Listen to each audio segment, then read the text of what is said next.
पासून लहानापर्यंत आपल्याला पिझ्झा सर्वांना आवडतोच.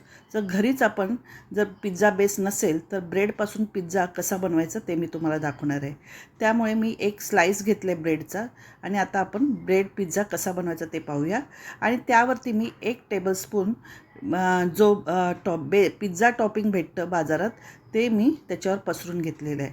पिझ्झा टॉपिंग सहज बाजारात भेटेल, मार्केटमध्ये तुम्हाला कोणत्याही दुकानात भेटू शकतं. आणि त्याच्यावर मी टॅमॅटो बारीक चिरलेला असा चौकोनी आकाराने मी तो त्यावर पसरून घेतला आहे. सिमला मिरचीही तशीच मी बारीक कापून घेतलेली आहे चौकोनी आकारावर. ते मी सर्व साहित्य असं पसरून त्याच्यावर लावून घेणार आहे. कांदाही टाकून घेतलेला आहे.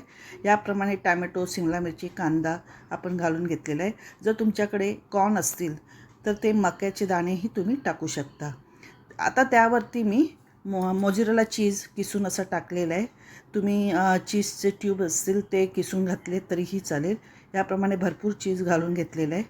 आता आपण एका पॅनवरती ते पिझ्झा बेस आपण किंवा ओव्हनमध्ये तुम्ही ठेवू शकता.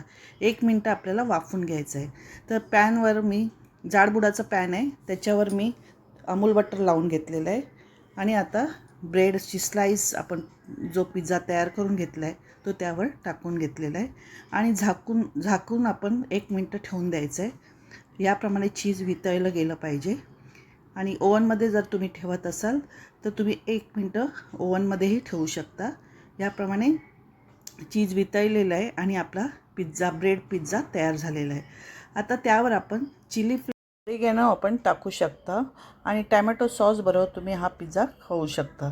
कसा वाटला हा तुम्हाला ब्रेड पिझ्झा? नक्की आवडला असेल तर प्लीज मला लाईक, शेअर, सबस्क्राईब करा. नमस्कार.